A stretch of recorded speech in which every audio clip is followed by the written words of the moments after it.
Lot Esteban Caico, Kapitan Esteban, Pansiala Norma Veronia, wala po ako nakalimutan. Sa ating pong lahat, isa pong mainit na pagbati mula po sa ating minamahal na punong lungsod, Mayor Sherwin Gatchalian. Hayaan po, nabasahin ko ang kanyang mensahe para sa ating lahat ngayong hapon. But for men and women who finish well. Kaya pwede po ba sa oras na ito, palakpakan po natin ang ating mga sarili. Sa pagbati mula sa Kinatawan, ikalawang distrito, lungsod ng Valenzuela, kagalang-galang magtanggol, Tig Gunigundo the First, nakakatawa ni sa pamumuno ng ating DepEd family, Dr. Rodriguez,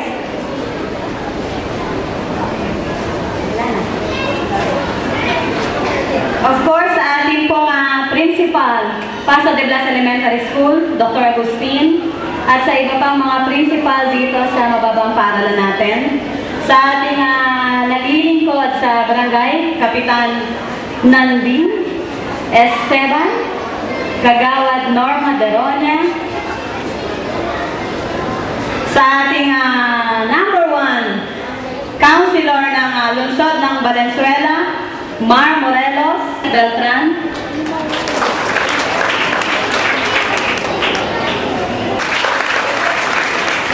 and of course, mga graduates, good afternoon. Gutom na pa yata kayo. Anong oras ba kayo gumising? Alas 6 ng umaga? Ang aga naman. Excited. Ginising pa ba kayo ng mga magulang nyo?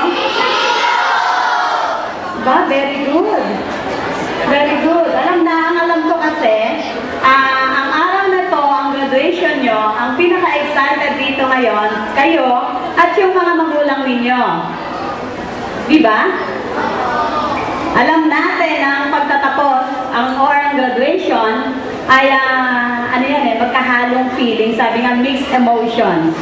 Una, masaya kayo ngayon kasi tinanggap ninyo yung mga certificates nyo, yung mga diploma ng pagtatapos. Tama? Pangalawa, malungkot. Kasi iiwanan nyo na yung mga classmates nyo dito, yung mga friends nyo. Diba? Yung mga kakopyahan ninyo, iiwan nyo na. At yung iba, papasok sa Parada High School. Yung iba, papasok sa Maysan High School. Saan kayong iba papasok? O, diba? Kaya mag-iiwan-iwalay na kayo. Anyway, ang pagtatapos na to ay, sabi nga natin, ay pangalawang hakbang pa lang. Paglabas nyo dito sa Paso de Blas Elementary School, hindi na kayo babalik pa dito. Babalik kayo, oo, pagkakailangan nyo ng iba pang credentials sa paglipat ninyo sa high school. Pero malimit na sinasabi ko, ang pagtatapos ay simula pa lamang. Nawa ay maging modelo kayo. In 4 years time, maging modelo kayo dito sa paaralan ninyo. Babalik kayo at magpasalamat, diba, sa mga teachers ninyo. Nasaan ba yung mga teachers ninyo?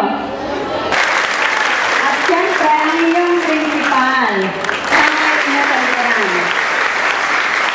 Bago kayo pumasok. So anyway, sa hapong ito, alam natin, malimit na sinasabi ni Congressman Maggie Gunigundo, ang edukasyon ang mag-aangat sa atin sa kahirapan. Tanging ang edukasyon lamang ang may pamamana ng mga magulang. Naway patuloy niya silang gabayan upang marating nila yung pangarap nila pagdating ng panahon.